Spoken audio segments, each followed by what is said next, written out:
Ukraine's deep strikes on Russian territory in February and early March have once again forced Moscow to talk about the vulnerability of its own critical infrastructure. In recent weeks alone, targets have included a chemical plant in Dorogobuj, which, according to Reuters, accounted for about 5% of Russia's fertilizer production. In addition, the large Cheskharis oil terminal on the Black Sea, as well as a plant in Bryansk that produced microchips and semiconductor components for missiles. Against this backdrop, Ukraine is increasingly speaking of itself not just as a country asking for weapons, but as a state that is already exporting combat expertise.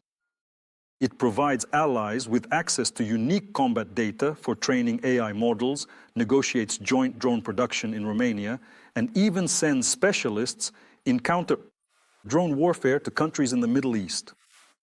In other words, the drone war is entering a phase where not only range and accuracy are key, but also data, autonomy, and the speed of scaling.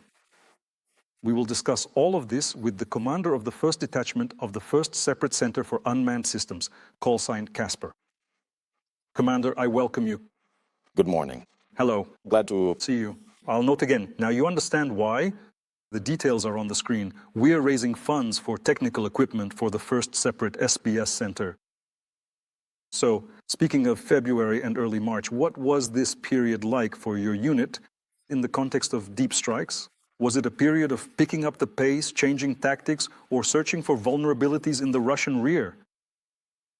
Well, I want to tell you that regardless of, for example, February and early March, constant work with drones in general, yes, with unmanned systems, is a constant refinement of tactics. It's a constant improvement of technical support and technical capabilities. So you can't really talk about it in terms of just a month and a half.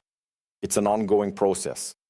That is, work is being done both on our side and on the manufacturer's side, because we provide constant feedback saying what needs to be improved or which system needs to be changed to make this drone as effective as possible. And most importantly, our manufacturers are extremely loyal. I'd say they're very user-friendly. You know, they're always meeting us halfway. And we tell them, look, guys, for example, this antenna won't be working in 3 months. Well, I mean, its time is up. And we're already looking several steps ahead at what will need to be implemented in the future so that our effectiveness doesn't drop. Why am I asking about February and March? Because, well, there have been so many high-profile strikes, these deep strikes that have occurred, that I want to ask. Where does such efficiency come from? Did we change something or has something changed? The technology itself, well, for example, you mentioned the Great Cheskharis, yes, that oil terminal. I won't say exactly what was used to hit it because there was a slightly different technology involved. Yes, technologies change, and so the efficiency becomes higher. Of course, well, you know, like that slogan, keeping up with the times. So we are keeping up with the times constantly. Okay. If we look, well, just at these publicly known results that I've already mentioned, the strikes targeted very different goals. There was chemical production, oil infrastructure, there were enterprises that manufactured some components for missiles. And I'm curious, by what logic is the priority of target selection determined today? Fuel, logistics, the military-industrial complex, the component base. What is the priority? Where is it flying? Well, in general, the priority is indicated to us, well, we have the general staff, which sees the whole picture of the battlefield. Well, absolutely, meaning it stands at this top level, and it understands what needs to be, say, pushed through, what needs to be hit in order to maximize the reduction of our enemy's effectiveness. So yes, there are priorities there. If it's, say, the oil sector, we understand that there's oil export, and then there's also domestic use. The fuel, of course, and there's specifically the fuel that goes to the front. So if you knock out the main suppliers for the front, for example, some Krasnodar region, right, and we know where that fuel is going, you stop those plants and the front is left without fuel. But if we're talking about deep strikes, how do you measure the success criterion or its effectiveness? Is it the physical destruction of the object? Okay, fine. Or its temporary shutdown, putting it out of order, the economic effect, or forcing the enemy to spend more resources on protecting the rear, meaning moving their air defenses deep into the rear.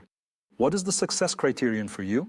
100%. Look, there are several success criteria. First, yes, to pull air defenses away from the front line, although even on the front line, we take out air defenses very, I'd say, briskly, really, yes, very briskly.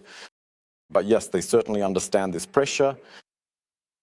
And when the strikes become more effective, and in some places we can go a bit further, so to speak, into the depth of Russian territory, then of course it forces them, plus the economic effect.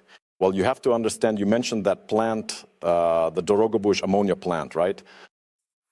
So resources were spent, say, on X, but the destroyed plant costs X times 100. Is that economically profitable? It is. Plus, we've already weakened this whole situation for them a bit. So, well, in this logic, I want to remind our viewers, look at what a great formula this is. We spent, roughly speaking, a hryvnia, but caused damage 100 or even 1,000 times greater. Join the collection. Your hryvnia here in the hands of these guys can be multiplied 1,000-fold. More. Putin specifically convened the Security Council regarding the protection of critical infrastructure. And in Russia, they even restricted mobile internet on a large scale. This was a kind of security measure for them. They were all complaining there about the fact that nothing was working. Is this a sign for you that Ukrainian strikes have begun to change not only the situation at specific facilities, but the overall model of Russia's internal defense? Oh, 100%. Well, look at what Russia has come to, that they're cutting off mobile internet. I know for 100% that there are constant purges of Telegram channels there. In other words, there's constant work with the population so they don't post videos, so they don't show anything. Because we have, say, we hit a target, there were videos, everything was clear, everything was great. The next day we hit that target again and the Telegram channels are cleared immediately. Then we, of course, turn to satellite imagery to see what we've done.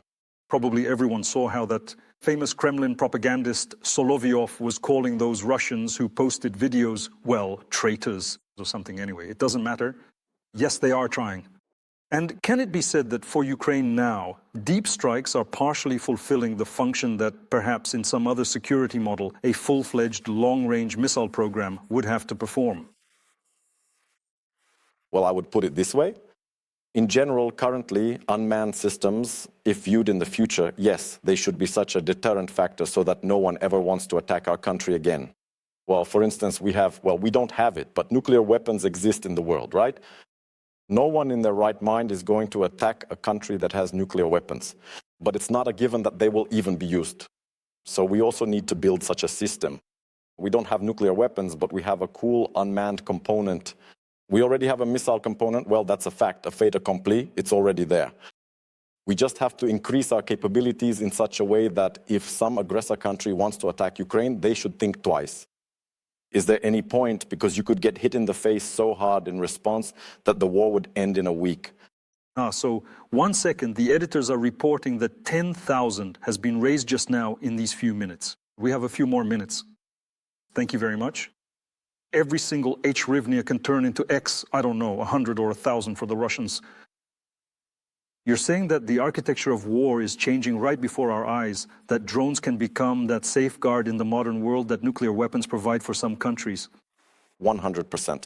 So such a powerful drone shield or drone strike is really just around the corner, right? This is our future. This is 100% our future, and the prospect is not decades away, but... Okay. Several. The drone war is now entering a phase where data, digital data, is becoming decisive. Ukraine is even giving allies access to combat datasets for training AI models. And we're talking about millions of annotated images, tens of thousands of these combat sorties. How important is such data for modern warfare? And how much is it becoming as significant as the carrier or the munition itself? Look, when we talk about data in general, well, I'd put it this way. Your overall operational planning is based on data because data is what gives you the information you need to make informed decisions. It's not just a background detail. It's the foundation that supports every part of your planning process. Planning is such a crucial element of a future successful strike, since without reliable data, you can't really anticipate what's coming or prepare effectively for what might happen next. So obviously, number one is people without whom this simply wouldn't happen. I mean, really. First, there must be the backbone, the people who will do it. But everything depends on planning, on how effectively you plan, how you think through every step, how you'll execute it. And that's exactly what's done based on all this data. Well, 100%. Thanks to everyone who joined this conversation, who sent a donation. We've raised more than 15,000. Thank you for that. Kasper, thank you for this conversation. Ukrainian drones, well, it's no longer just about tactics here and now. It's about changing the architecture of war. Thank you for this conversation.